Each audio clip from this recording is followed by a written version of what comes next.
안녕하십니까. 동인문화원 주임교수 나대용입니다. 2021년 6.25 아카데미 남해향교 강의 제2강 중용의 이해를 시작하겠습니다.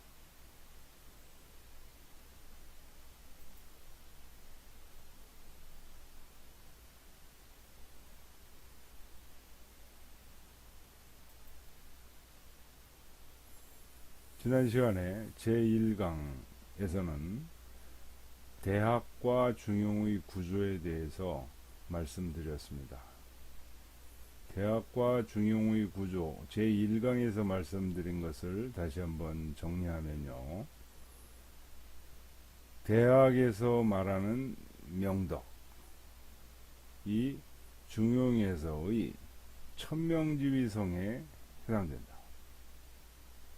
대학이 것을 얘기했다면 중용의 천명지위성은 그 명덕이 어디에서 온 것이냐에 대한 이야기다 라는 말씀을 드렸습니다.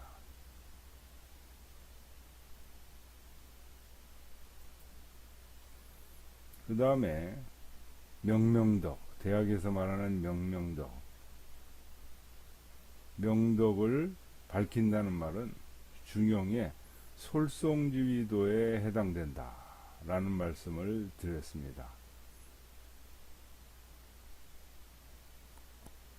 명덕은 하늘로부터 부여받은, 모두가 똑같이 부여받은 능력인데 이것이 기품과 인욕에 의해서 가리워지고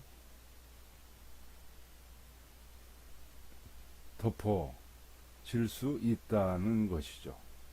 그래서 그 명덕을 다시 회복하는 것이 명명덕입니다. 요거에 대한 중용의 말씀이 솔송지위도로에 해당한다는 말씀을 제1강에서 드렸습니다. 명명덕의 천하의 명덕을 밝힌다. 다시 말하면 평천하를 얘기하는 것이죠. 이 평천하에 해당되는 말이 중용에서는 수도지위교에 해당된다 라는 말씀을 드렸습니다. 자, 그래서 대학에서는 이 명명덕과 상강령 8.5, 상강령은 명명덕으로 요약이 되고요.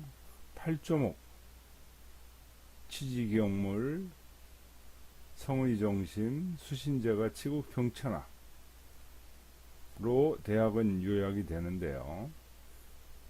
이것이 어디에서 나왔고 하는 얘기들을 중용에서 지금 얘기하고 있다는 얘기를 했습니다. 명덕은 다시 한번 정리하면요. 명덕은 어디서 온 거죠? 하늘에서 왔다. 천명지위성.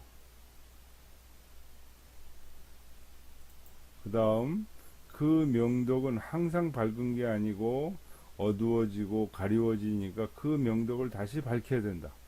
이 얘기가 중요해서 솔송지위도라고 얘기를 했다.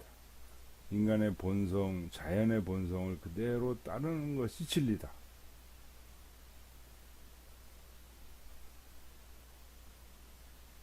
자, 그렇다면 중용에서 얘기한 천명지위성, 솔송지위도, 수도지위교,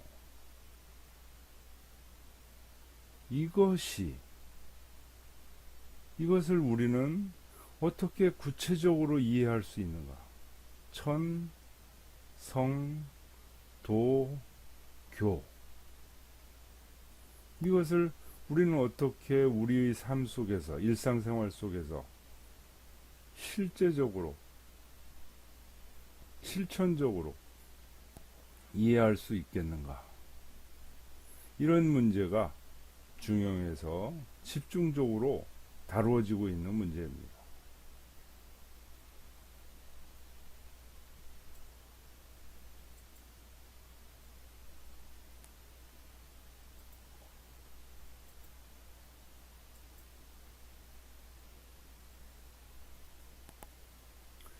자, 그렇다면 천, 성, 도, 교에 대한 얘기를 중용 수장에서 얘기를 했고요. 우리 마음에 존재하는 명덕, 그 명덕을 주는 존재인 하늘, 그리고 우리가 그 명덕을 우리 속에 가지고 있는 것을 성이라고 하죠. 그 성의 작용을 그대로 이어서 하는 것을 도라고 합니다. 그 도를 모든 사람들이 다 실천할 수 있도록 잘 가르침을 베푸는 것이 교입니다. 천, 성, 도, 교. 그러나 이런 것들은 너무 추상적이고 구체적이질 않습니다. 이런 것들은 정말 우리 속에 존재하는가? 우리가 이것들을 실천적으로 이해할 수 있는가? 이런 문제의식이 중용 속에는 가득 들어 있습니다.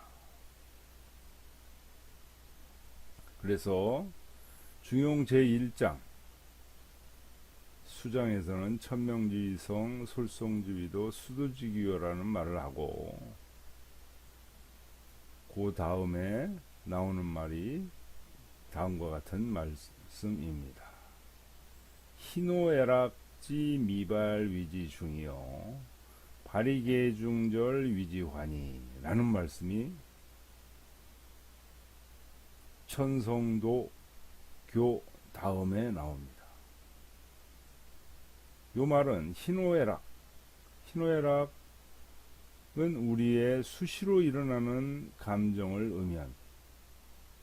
그 감정들이 일어나지 않은 상태를 중이라고 합니다. 자, 지금 중용에서 주목하고 있는 것은 먼 깊은 진리를 얘기하는 것이 아니고 현재 우리의 감정 상태, 희노애락을 집중하고 있습니다. 그 희노애락이 감정의 바람이 일어나지 않은 상태를 뭐라고 그런다? 중이라고 한다. 그래서 그 감정들이 발산해서 모두 상황에 잘 들어맞는 것을 화라고 한다는 것이죠. 중화죠.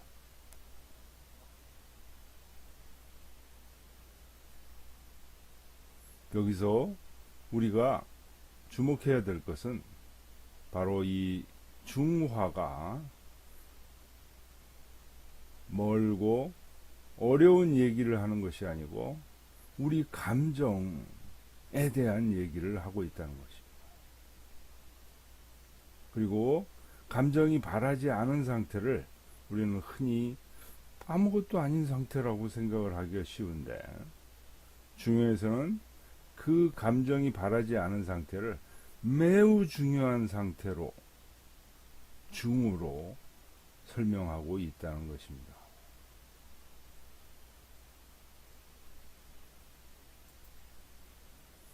그 다음 구절을 읽어볼까요? 중야자는 천하지 대본야여 화야자는 천하지 달도야니라. 중이라는 것은 아까 뭐라고 그랬죠? 희노애락, 우리의 감정이 바라지 않은 것을 중이라고 그랬죠. 우리의 감정이 일어나지 않은 상태인 중은 이 세상의 가장 중요한 근본이요, 천하지 대본이라는 것은 이 세상의 가장 중요한 근본이라는 말입니다. 화야자, 화는 뭐였죠? 발이 계중절, 희노애락에 우리 감정이 발해서 다 중절한 것을 화라고 얘기하는데, 이것은 천하의 달도가 아니라 우리의 감정들이 발산하여 모두 상황에 잘 들어맞는 화는 이 세상을 움직이는 가장 중요한 원칙이다. 달도. 달도가 무엇일까요? 마르고 닳도록 다니는 길이라는 뜻입니다. 천하 사람들이 마르고 닳도록 다니는 길. 오늘날로 보면 고속도로와 같은 것이 달도죠. 그래서 우리 희노애락의 감정이 잘 상황에 맞춰서 발산하는 것이 화인데요. 그것이 천하 사람들이 공통적으로 다니는 고속도로와 같은 것이라는 것. 고속도로가 꽉 막혀 있으면 어떻게 되죠? 교통체증이 일어나고 물자가 유통되지 않고 대단히 큰 문제가 생깁니다. 마치 인체에 동맥경화가 생긴다든가 혈액의 순환이 막혔을 때 인체 전체에 엄청난 영향을 미치는 것처럼 바로 우리 감정이 잘 발산하는 것, 이것이 매우 중요하다는 얘기를 지금 중용 수장에서 하고 있다는 것입니다. 자, 중용에서 중과 화에 집중하고 있습니다. 중과 화라는 건 어려운 얘기를 하는 것이 아니고 우리 개인의 감정에 대한 얘기입니다.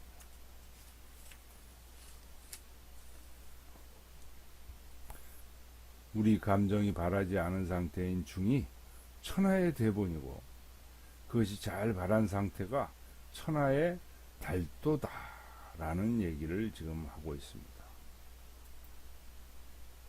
거기에 더 나가서 이런 얘기까지 하고 있습니다. 치중하하면 천지가 위헌하며 만물유곤하니라. 우리의 감정이 일어나지 않은 상태인 중을 우습게 여기지 않고 극진히 존숭하여 잘 보존하며, 치중하라는 말이 극진히 존숭하여 잘 보존한다는 말입니다. 또 우리들의 감정들이 발산하여 모두 상황에 잘 들어맞는 화를 소홀히 여기지 않고 극진히 잘 살펴서 실천함으로써 하늘과 땅이 제자리를 잡게 된다. 천지위헌이라는 게 하늘과 땅이 제자리를 잡는다는 것이죠. 만물이 생겨난다. 그로 인해서 만물이 생겨난다 라고 말하고 있습니다.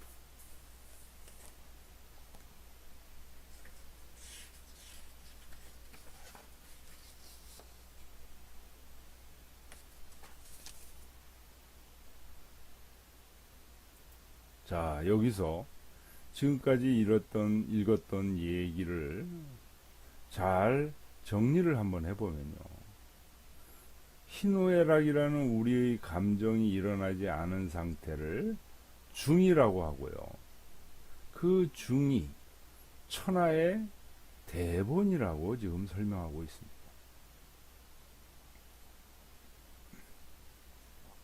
감정들이 발산하여 모두 상황에 잘 들어맞는 상태를 화라고 얘기하고 있고요. 이것이 모든 사람들이 다니는 고속도로와 같은 달도라고 설명을 하고 있습니다. 자, 중용이라는 책은 바로 우리들의 희노애락의 감정, 거기에 주목을 하고 있고 그것을 중화로 표현하고 있습니다. 그 중이 대본이면서 달도다 라고 표현하고 있습니다.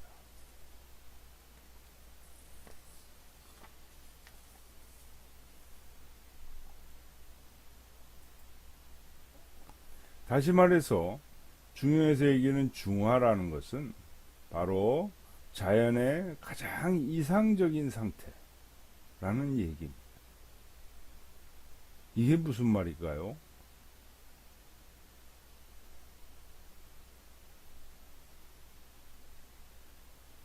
도가에서는 이걸 무위자연이라고 표현하고요. 우리가 생각하고 있는 극락, 낙원, 이상향이 바로 중화에 해당됩니다. 불가에서는 이걸 진열하고 표현하고 있습니다. 다시 말하면 이 중화가 나의 가장 이상적인 상태이기도 하면서 모든 이 세상의 만물들의 이상적인 상태이기도 하다는 것입니다.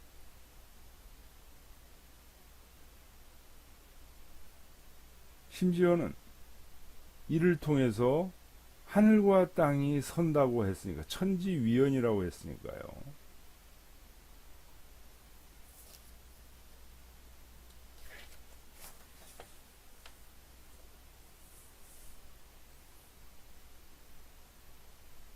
그리고 만물이 생겨난다 라고 얘기했습니다. 천지와 만물이 중화의 원리에 의해서 이루어졌다는 말씀입니다.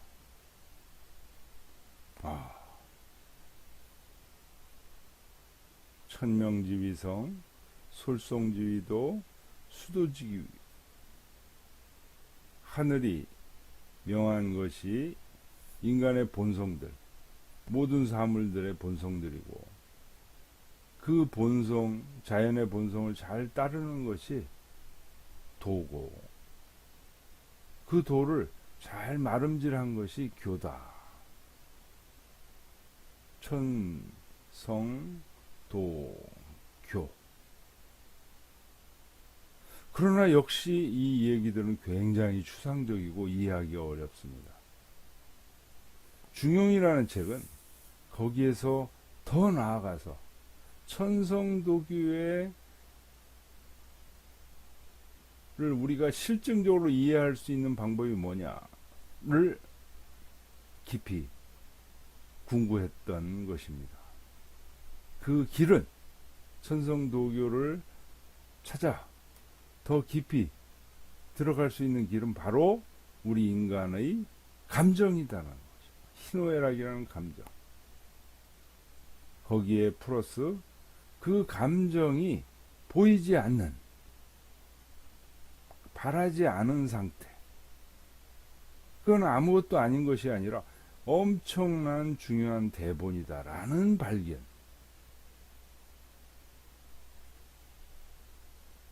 그것을 인간인 우리가 어떻게 알 수 있을까? 천지위원, 만물유건하는 그 중화의 원리를 인간이 어떻게 알 수 있을까? 천지는 보이지 않는 세계이므로 중화의 원리에 의해 이루어지는지 우선은 알 수가 없습니다. 그래서 천지위원은 우선 생략하지만, 그러나 만물은 어떻게 중화의 원리에 의해서 이루어진 것일까? 만물, 천지위원, 만물유건이라고 얘기했죠. 만물이 길러진다. 이 중화에 의해서 만물이 길러진다는 것입니다. 중화라는 것은 어려운 게 아니죠. 우리 감정이 바라지 않은 상태. 그리고 그러다가 그것이 발해서 족중하는 상태를 화라고 얘기하는 이 중화의 원리에 의해서 하늘과 땅이 서지게 되고 만물이 길러진다는 것입니다. 그렇다면 만물이 어떻게 길러지는 것일까요? 중화의 원리에 의해서.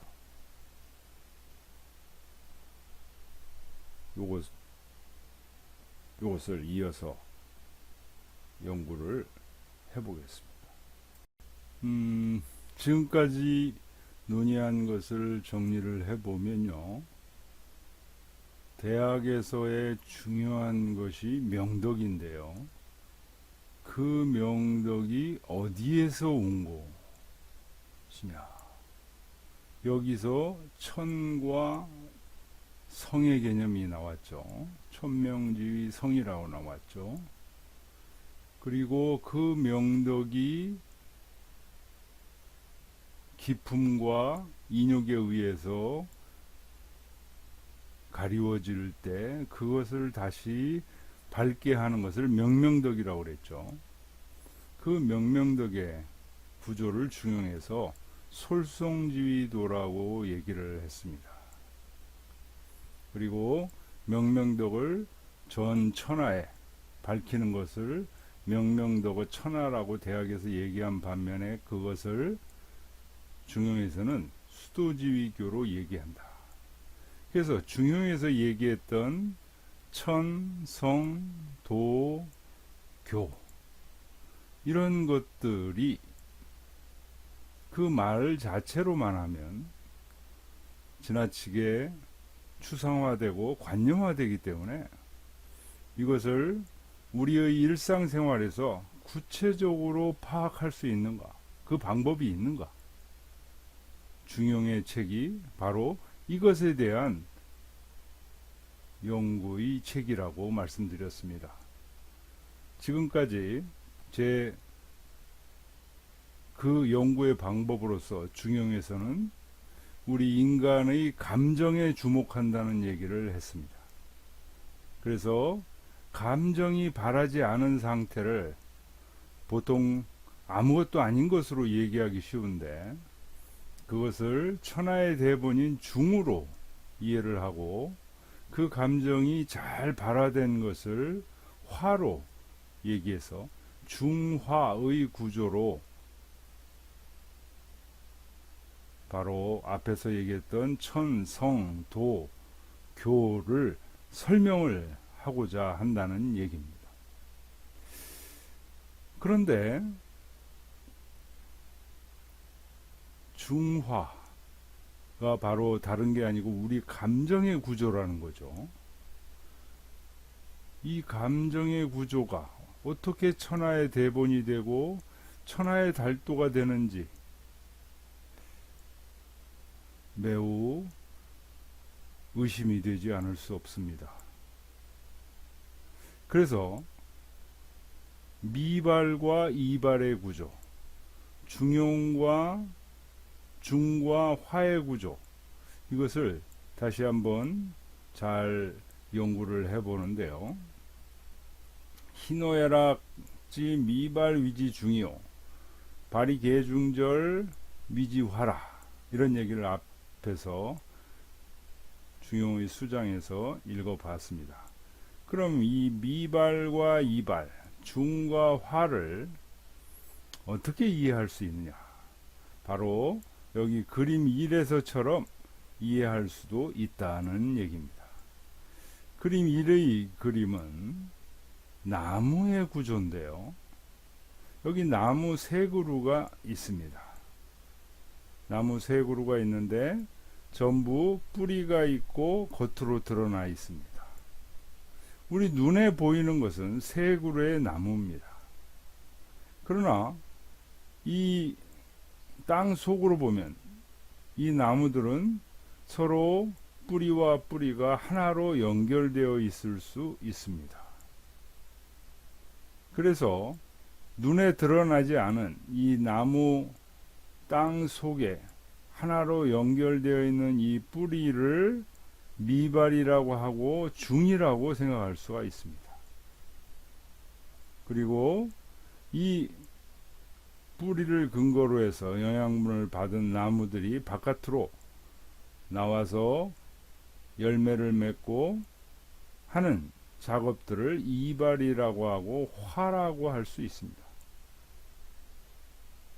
이것은 우리 미발과 이발의 감정의 구조를 우리가 눈으로 볼 수 있는 나무의 구조로 한번 이해를 해보자는 것입니다.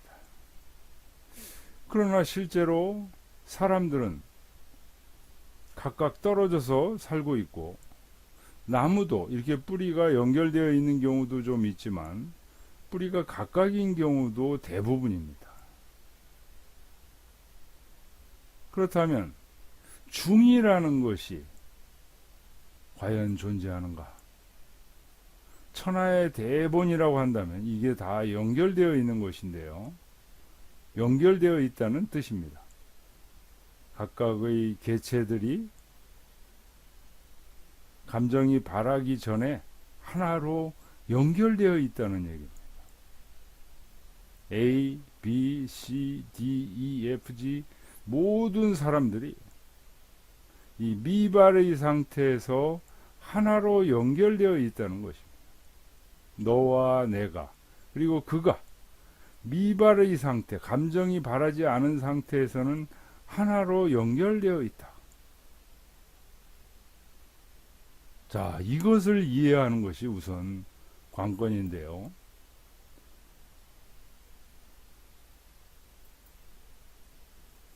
만일 만물의 뿌리가 하나로 연결되어 있다면 이 미발은 만물을 하나로 연결한 만물의 큰 근본, 대본이 된다. 이것을 중이라고 하는 것이고요. 하나로 연결된 미발은 각 개체를 통하여 이발합니다. 이것을 화라고 얘기합니다.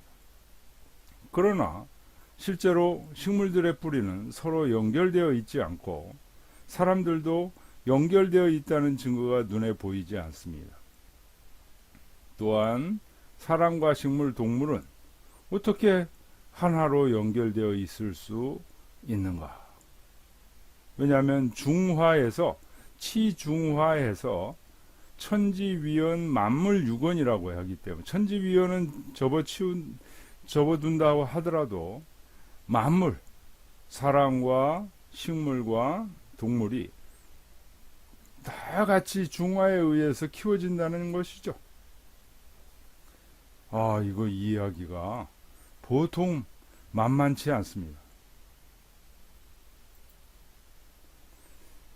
자, 그런데 여기서 우리가 잠이라는 것을 한번 생각해 보죠. 만물을 하나로 연결시키는 어떤 계기로서 중을 상상할 수 없기 때문에 그 실천적인 예로서 잠을 한번 생각을 해보겠습니다.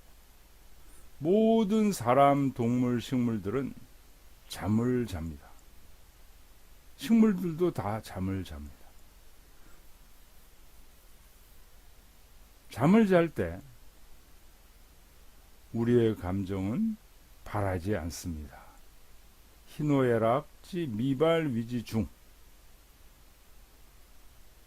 그래서 이 중이라는 것이 천하의 대본으로서의 중이라는 것이 실제로 일상생활에서 어떤 형태로 존재하냐?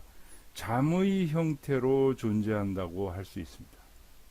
잠을 잘 때 우리는 평안하고 모든 일에서 해방된 상태가 됩니다. 잠을 잔다는 것은 어떤 특수한 영양분을 공급받는다든가 그런 게 아닌데도 매우 피로한 사람이 잠을 푹 자고 나면 피로가 풀리게 됩니다. 그런데 왜 우리는 평상시에 이 잠을 너무나 당연한 것으로 생각하여 무시했는가? 그렇죠? 잠에 대해서는 아무것도 생각한 게 없습니다. 중요하다고 별로 생각하지도 않고요. 고등학교 때 흔히 듣던 3당 사락, 3시간 자면 붙고 4시간 자면 떨어진다. 잠을 엄청 경시하는 그런 발언이죠.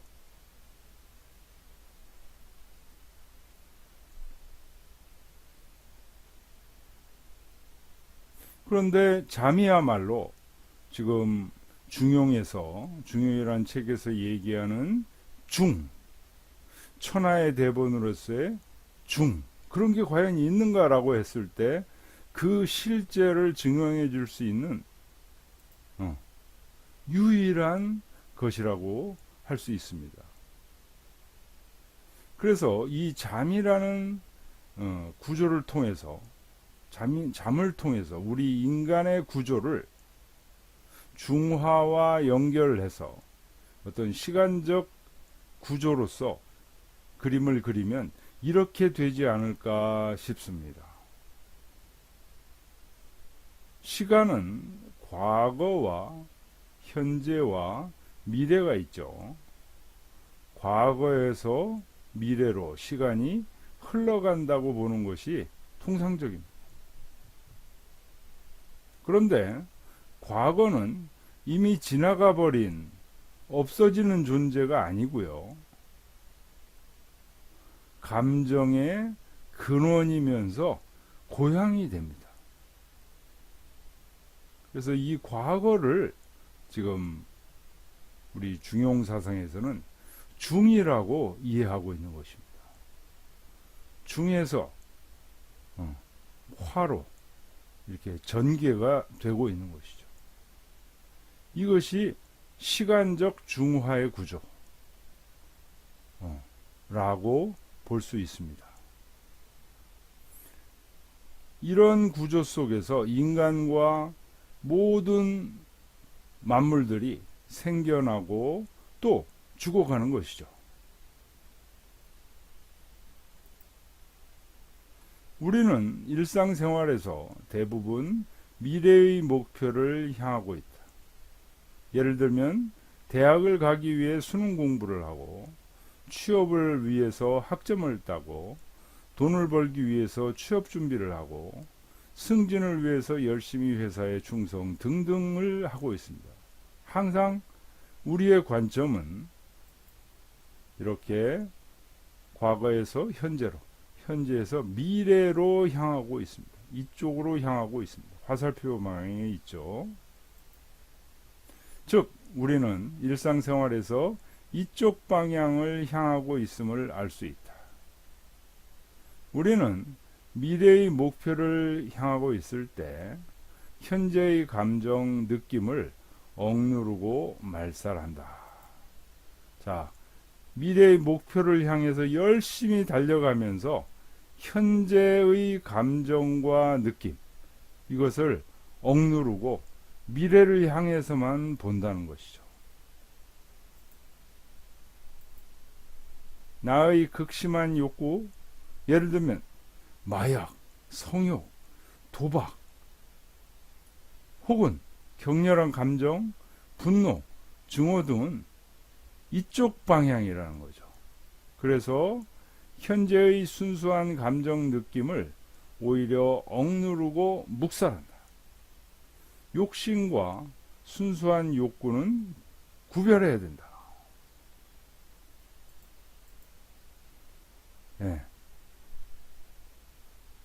이쪽 방향으로 미래의 목표를 향해서 강력하게 나가려고 하면 할수록 현재의 감정을 철저하게 억누르고 있다는 것입니다.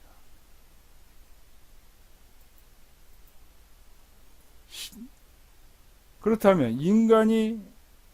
인간은 원래 대부분의 사람들이 미래를 향해서 가는데 인간은 원래 어디로 향해서 가야 될까요? 인간은 원래 이쪽 방향으로 가는 게 아니고 이쪽으로 가게 되어 있다는 겁니다. 현재에서 과거로 향해서 가게 됐다는 것. 감정의 근원과 고향을 향해서 가게 되어 있다는 것. 이게 동물, 식물과 다른 인간의 특수성입니다.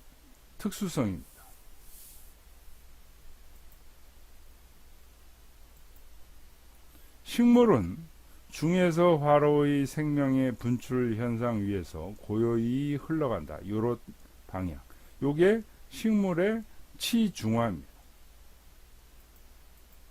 식물은 여기서 이런 방향으로 가는데 사람처럼 급히 가려고 하고 그러지 않고 고요히 흘러간다는 것.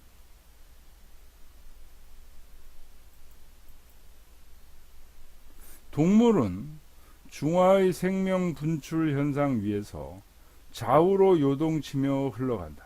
이게 동물의 치중화입니다. 동물은요, 이 좌우로 이렇게 하면서 흘러내려갑니다.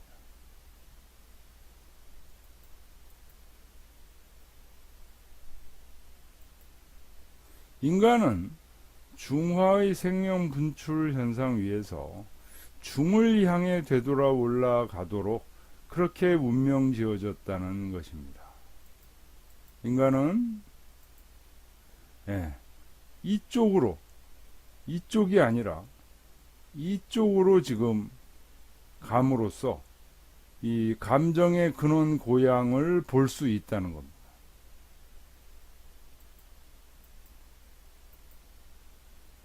이게 인간의 치중화라는 것입니다. 그런데 문제가 생기죠. 모든 흐름이 이쪽으로 흘러가고 있는데 이것을 거슬러서 가기 때문에 굉장한 힘이 들고 저항을 받습니다. 그래서 인간은 식물과 동물보다 고도의 정신적 능력을 필요로 합니다.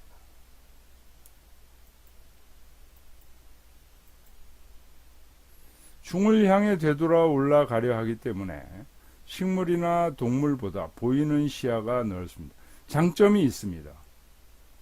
거슬러 올라가기 때문에 동물이나 식물보다 시야가 넓습니다. 인간을 이성적 동물이라고 하고 도구를 이용할 수 있는 동물, 생각하는 동물이라고 이야기하는 이유가 바로 여기에 있습니다. 그러나 단점도 있습니다. 동물, 식물보다 시야가 넓기 때문에 동물, 식물보다 격렬한 욕망에 휩싸일 가능성이 훨씬 많아지. 동물과 식물보다 인간은 욕심이 훨씬 많아지고요.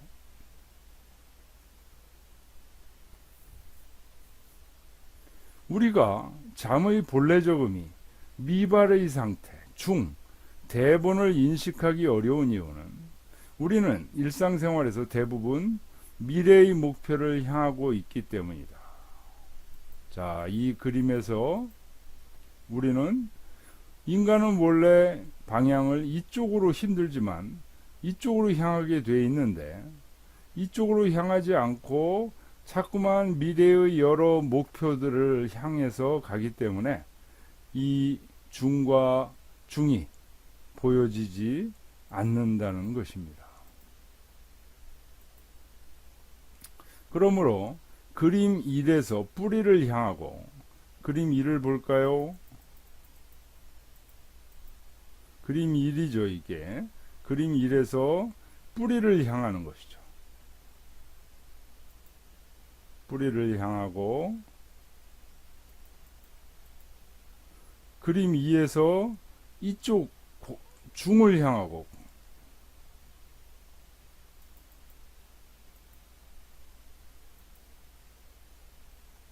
향해서 되돌아 올라감으로써 미발의 상태, 중, 대본을 인식할 수 있게 됩니다. 그렇다면 어떻게 우리가 일상생활에서 뿌리를 향하고 과거를 향할 수 있게 되겠습니까? 지금까지의 논의를 종합해 보면요, 요 그림 1에서 우리가 봤듯이 중용이라는 책은 중과 화로서 이 우주 자연의 모습을 설명하고 있는데요. 문제는 우리가 이 중화를 인식하기가 매우 어렵다는 것입니다. 그래서 중화를 이렇게 나무, 식물의 나무의 경우를 비교해서 설명을 해봤는데요. 미발의 구조와 이발의 구조, 이런 것들이 우주 자연에 가득하다는 것이 가득하고 이 원리에 의해서 천지가 바로잡혀지고 만물이 생육된다는 것이 중용의 원리입니다. 그러나 문제는 우리 인간이 이 중화의 구조를 인식하기가 쉽지 않다는 거죠. 그래서 왜 쉽지 않은가? 이 문제를 중화의 시간적 구조로 이해를 해보면 이 중에서 화로 그 향하는 방향이 마치 강물이 흐르듯이 흘러가는 방향입니다. 그래서 우리 인간은 이것을 거슬러서 근원을 향해 가야 되는데 그러질 못하고 미래의 목표에 급급해서 가게 되기 때문에 이 중의 존재를 인식하기가 매우 어렵다는 얘기를 지난 시간까지 했습니다. 그래서 이번 시간에는 미발의 중을 인식하는 방법을 면밀하게 검토해 보도록 하겠습니다. 미발의 중이라는 것은 뭘까요? 모든 우주 사물들이 하나로 연결되어 있다는 기본 생각입니다. 근데 어떤 모습으로 연결되어 있다? 중으로 연결되어 있다. 그 중을 손으로 잡거나 눈으로 보거나 하기가 쉽지 않습니다. 아니, 손으로 잡거나 눈으로 보는 것이 불가능하다고 볼 수 있죠. 그런데 그 중이 존재한다는 것입니다. 이것을 인식하기 위한 방법으로는 첫째, 만물을 잘 관찰하여 그 구성 원리를 세밀히 탐구하여 자연의 근본 원리를 깨닫는 방법이 있다. 보통 자연과학자들이 많이 여기에 도달하는데요. 우리가 잘 알고 있는 뉴턴이라든가 아인슈타인이라든가 이런 유명한 과학자들은 이 미발의 중의 실제를 거의 인식했다고 합니다. 이것은 방대하고 치밀한 학문 연구를 통한 방법입니다. 그래서 자연과학을 깊이 하고 진지하게 하시는 분일수록 이 미발의 중의 존재를 인식하고, 이 미발의 중의 존재라는 것은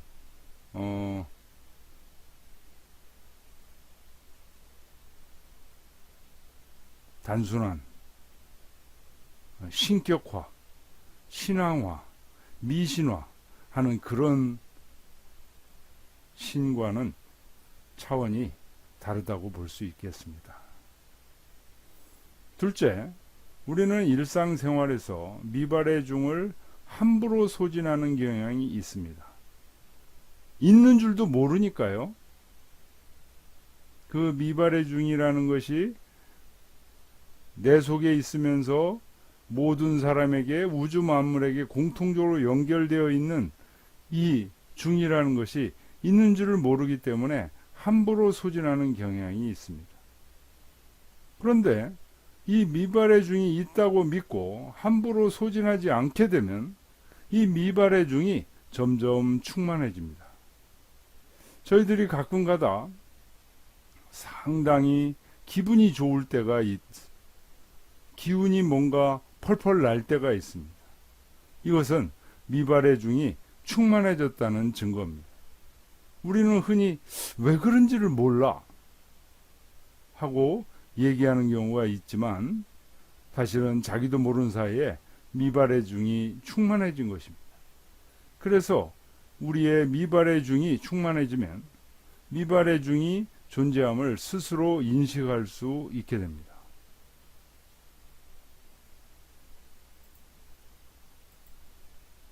그렇다면 이제부터 미발의 중을 충만시키는 여러 가지 방법들에 대해서 연구해 보겠습니다. 미발의 중을 자꾸만 충만시키면 저절로는 아니죠. 약간의 노력만 해도 그 미발의 중이 실제한다는 것을 인식할 수가 있기 때문입니다. 미발의 중을 충만시키는 가장 좋은 그리고 매우 우리 일상생활에 밀접한 방법은 바로 잠입니다. 앞에서도 잠깐 얘기했지만 잠을 소홀히 여기는 습관, 잠을 무시하는 습관, 이런 것들은 미발의 중을 인식하기, 미발의 중을 충만시키지 못하는 아주 좋지 않은 방법에 해당되겠습니다. 우리는 일상생활에서 잠을 자면서 가장 확실하게 감정이 바라지 않은 이 미발의 상태로 있습니다. 잠을 자는 상태가 바로 그 자체가 미발입니다. 그러므로 잠은 미발의 중을 충만하게 할 수 있는 가장 확실한 통로입니다. 잠을 통해서 미발의 중을 충만하게 하기 위해서는 우선 숙면이 시급히 요구됩니다. 숙면을 하지 않으면 아무리 잠을 자도 미발의 중이 충만하게 되질 않습니다. 지나치게 술에 취해서 자거나 수면제를 먹고 자는 잠으로는 숙면에 도달할 수가 없습니다. 또한 하루의 일과의 잔상이 계속 남아 있어도 숙면에 도달하기 힘듭니다.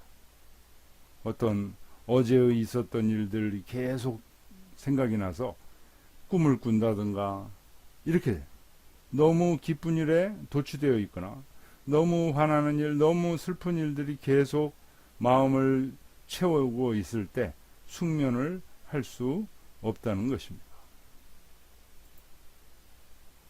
그러므로 우선 잠은 아무렇게나 자도 된다는 생각을 버려야 합니다. 잠을 매우 소중한 보석처럼 생각해야 합니다.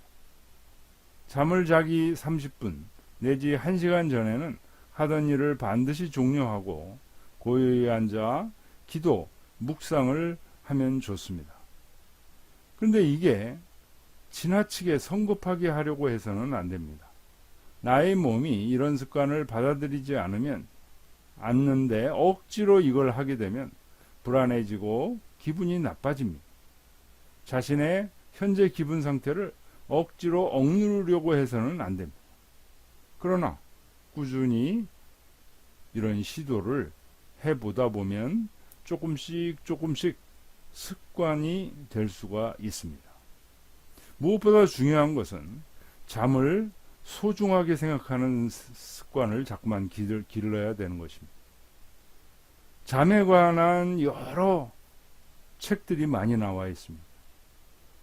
의사 선생님들 잠을 잘 자는 것이 몸의 건강에 매우 중요하다는 보고서를 많이 책으로 나와 있습니다. 그렇기 때문에 이런 책들을 자주 읽고 많이 읽고, 그래서 잠에 대한 나의 생각을 잘못된 생각을 바꾸고 잠을 매우 소중하게 생각하는 그런 습관을 들여야 되겠습니다. 자, 그 다음에 잠을 자는 것도 중요하지만 잠에서 깨어난 후 30분 내지 1시간 정도 고요한 마음의 상태를 음미하면 좋습니다. 이렇게 하는 이유는 갓 깨어난 상태가 숙면이 그대로 이어지는 상태이기 때문입니다. 이 숙면이 바로 미발의 중의 상태입니다. 즉, 갓 깨어나서 고요한 마음의 상태를 음미한다는 것은 미발의 중을 인식하고 확인하는 것을 의미합니다. 평안하면서도 아무런 마음의 부담이 없는 완벽한 상태, 그것을 중화라고 하는데요. 이것이 실제함을 확인해야 됩니다. 맨 처음에는 자고 일어나서 멍한 상태가 계속 되는 경우가 많습니다. 그러나 이것을 자꾸 계속 하다 보면 어느 순간부터 잠에서 갓 깨어나면서도 명료한 의식을 갖게 되고 마음이 고요하고 편안한 상태를 유지할 수 있습니다. 이때 이러한 갓깨어남의 평안함은 일시적 존재이어서 곧 사라질 것이라는 선입견에 사로잡혀서는 안 됩니다. 오히려 이 평안함을 잘 마음에 새겨두었다가 일상생활을 하면서도 늘 이 평안함으로 돌아가려는 노력을 해야 합니다. 푹 자고 아침에 일어나서 편안한 마음의 상태를 인식해 보려고 하고, 이게 조금 있으면 이제 흩어지는 거라는 생각을 하지 말고 항상 이 상태로 돌아가야 된다는 생각을 해야 된다는 것입니다.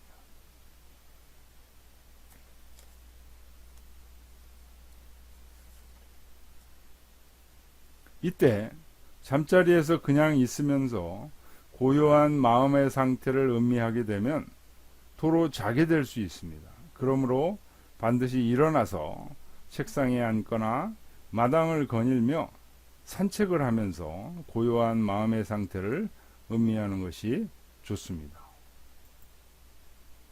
기독교인 경우엔 새벽 기도에 참석하는 것을 강력히 추천합니다. 또 집 근처에 산이 있는 경우 새벽 등산을 강력히 추천합니다. 출근 시간에 임박해서 일어나게 되면 여유 있게 고요한 마음의 상태를 음미할 수 없으므로 새벽 4, 5시 정도에 기상하는 것이 좋습니다. 충분한 수면을 취하고 새벽 4, 5시에 일어나려면 적어도 밤 10시나 11시에는 취침에 드는 것이 좋습니다. 그러나 이것도 강박관념을 가지고 해서는 안 됩니다. 최선을 다해서 노력하되 이렇게 하지 못해도 스스로를 너무 자책해서는 안 됩니다. 강박관념이나 자책감이 자꾸만 쌓이다 보면 이 명상 자체를 싫어하는 마음이 생기게 됩니다. 이러한 싫어하는 마음은 매우 경계해야 될 것들입니다.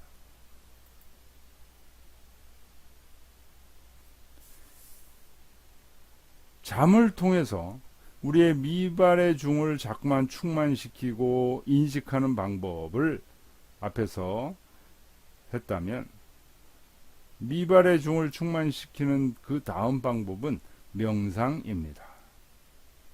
바쁜 일상생활에서 피로를 느낄 때 잠시 눈을 감고 자신의 숨소리만을 의식하면서 명상을 할 수 있습니다. 이때 잠에서 갓 깨어난 고요한 마음의 상태를 기억해내고 그러한 마음의 편안한 상태가 되려고 노력합니다. 무리하게 노력해서는 안 됩니다. 만일 집중이 되지 않으면 바로 눈을 뜨고 일상생활에 다시 복귀하면 됩니다. 그러다가 다시 명상을 할 수 있는 휴식 시간이 되면 명상을 하게 되면 됩니다. 한번 안 된다고 해서 계속 안 되는 것이 아니고 여러 번 시도를 하다 보면 되는 경우가 있습니다. 바쁜 일상생활 속에서 틈틈이 시간이 날 때마다 잠시 눈을 감고 자신의 숨소리만을 의식합니다.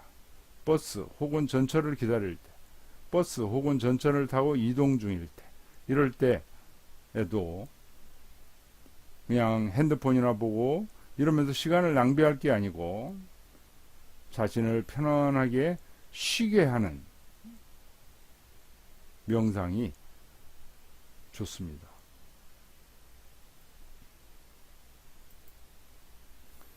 미발의 중을 충만시키는 세 번째 방법으로는 경의 몸가짐입니다. 경이라는 것은 공경하는 자세입니다. 공경하는 자세, 공경하는 몸가짐을 갖게 되면 조금씩 미발의 중을 충만하게 됩니다. 공경하는 자세를 취하지 않게 되면 자꾸만 오버하게 됩니다. 걸을 때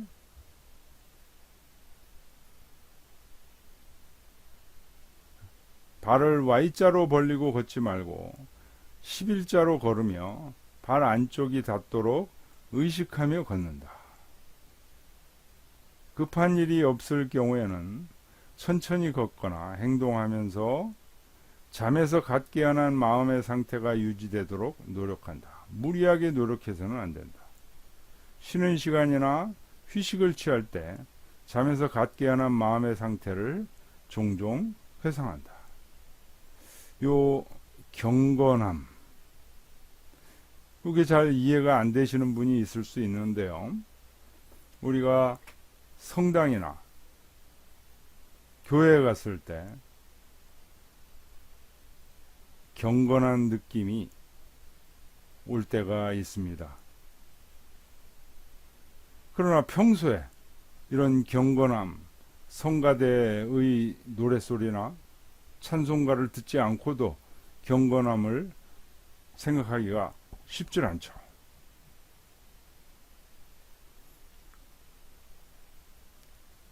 그런데 의식적으로 경건한 몸가짐을 자꾸 하다 보면 자기도 모르게 오버하지 않고 미발의 중을 충만시키게 됩니다. 힘이 낭비되지 않고요. 그럴 수 있습니다. 자, 지금까지 얘기한 방법들이 세 가지인데요. 제일 중요한 방법, 첫째는 잠을 소중하게 우선 생각하고 잠을 통해서, 잠을 숙면함을 통해서 미발의 중을 충만시키고, 그 다음에 새벽에 일어나서 자기의 상태를 확인해 봄으로써 미발의 중을 인식하는 것입니다. 이 미발의 중이 있다는, 존재한다는 것을 인식하는 것입니다. 두 번째는 명상입니다. 시간이 많이 있으면 명상을 몇 시간씩 이렇게 해도 하면 너무 좋겠지만, 시간이 없는 현대인들은 이동하는 순간 버스나 전철 안에서 잠시 눈을 감고 명상을 할 수 있습니다. 자신을 내려놓고 숨소리에 집중을 함으로써 편안하게 자신을 쉬게 함으로써 미발의 중을 충만시키는 방법입니다. 세 번째가 경의 몸가짐입니다. 공경한 자세를 취함으로써 오버하지 않게 되고 저절로 마음의 에너지를 낭비하지 않게 됩니다. 미발의 중을 충만시키는 방법 네 번째로 효를 들 수 있는데요. 부모님에게 효도함으로써 어떻게 미발의 중을 충만시킬 수 있다는 것인가? 이것은 유학에서 효를 강조하는 것이 단순한 교육을 위한 방법만이 있는 것이 아니고 중요한 철학적 의미를 가지고 있습니다. 부모와 자녀의 구조는 평등한 구조가 아니고 부모와 자녀의 구조는 상하의 관계입니다.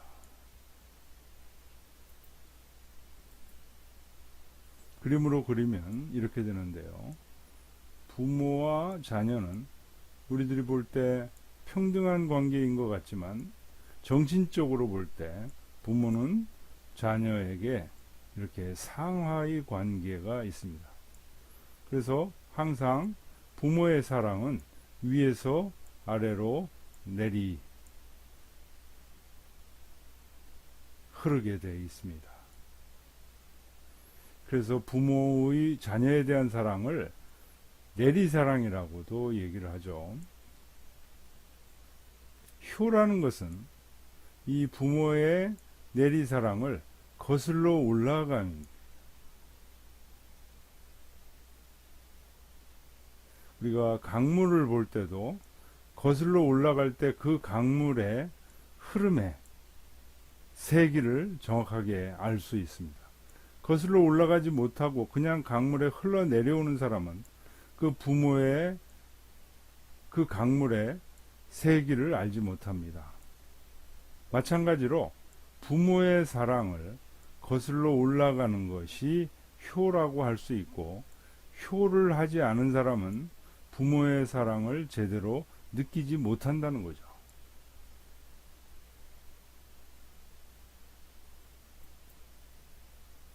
부모의 사랑은 자식을 향해서 내리 흐릅니다. 부모의 사랑을 되돌아오르지 않는 자는 부모의 사랑이 존재함을 느낄 수 없습니다. 부모의 사랑을 되돌아오르는 것이 효입니다.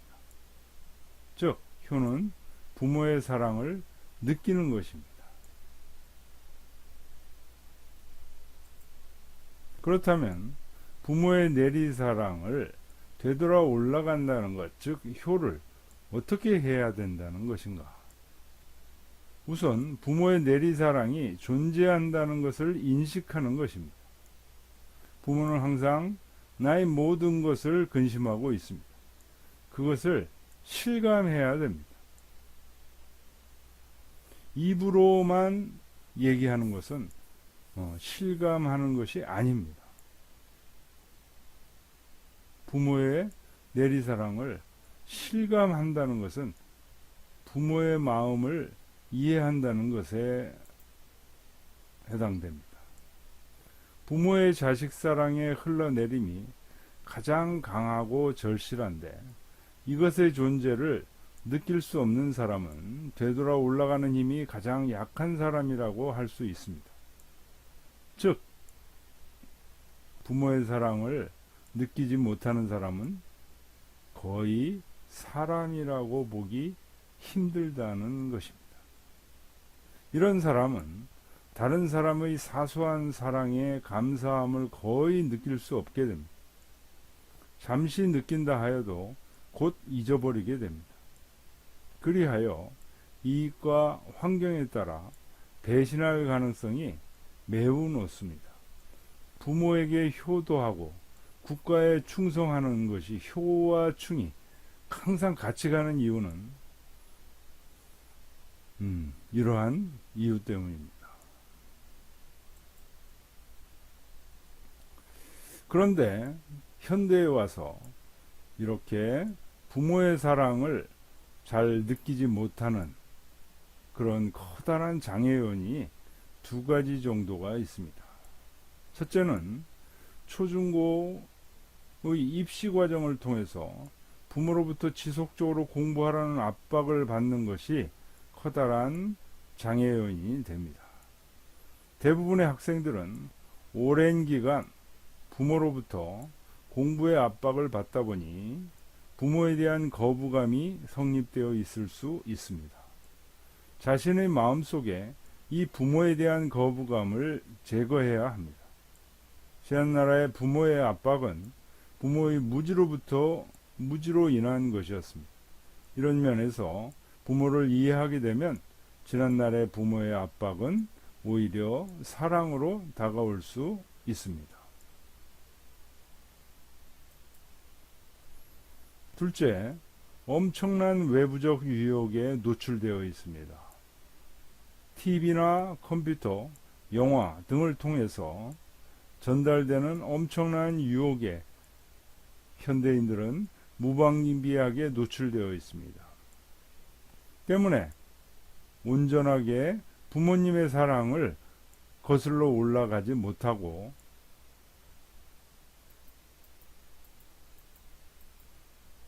부모님의 사랑을 느끼면서 이렇게 거슬러 올라가지를 못하고 옆으로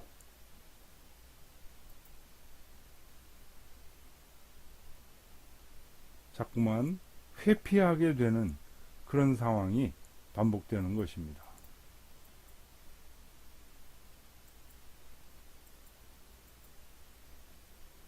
부모의 생활을 주의 있게 관찰할 필요가 있습니다. 부모의 감정 상태를 자주 점검합니다. 부모가 지금 무엇에 관심이 있는지, 무엇 때문에 괴로워하는지 등을 알아내려고 노력합니다. 그리고 부모의 고민을 함께 하려고 노력합니다. 결국 부모와의 친밀한 관계를 회복하는 것입니다. 부모와의 친밀한 관계를 회복하게 되면 이것은 부모만 좋은 것이 아니고 그 자녀에게 굉장히 좋은 이점이 생긴다는 것입니다. 부모와의 관계, 부모의 사랑을 느끼는 자녀는 미발의 중을 충만시킬 수 있고, 그래서 미발의 중을 인식하기가 매우 좋게 됩니다.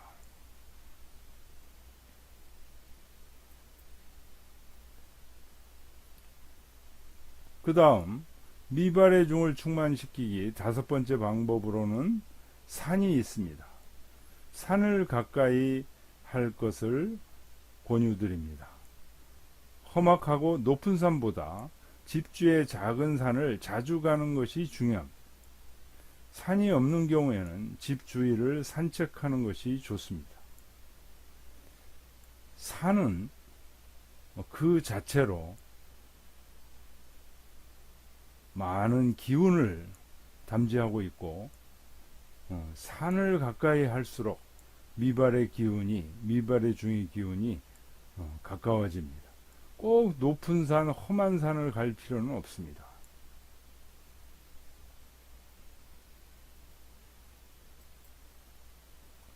미발의 중을 충만시키기 여섯 번째 마지막 방법은 성경, 논어 등 여러 경전들을 읽는 방법입니다.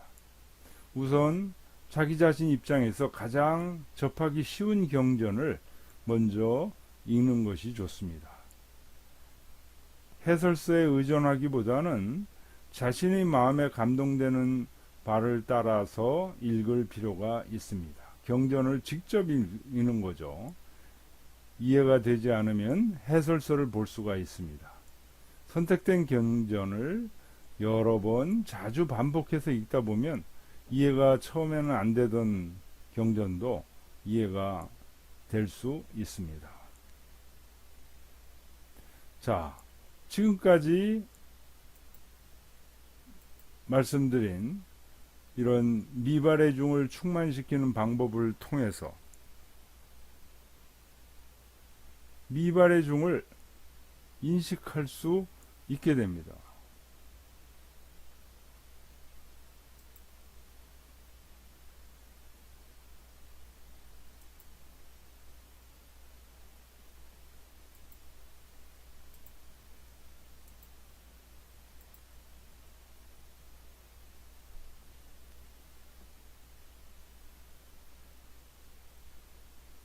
미발의 중이 실제하고, 그리고 이 중과 화로, 이 우주와 자연 만물이 이루어진다는 것이죠. 그것이 중용의 기본적인 생각입니다.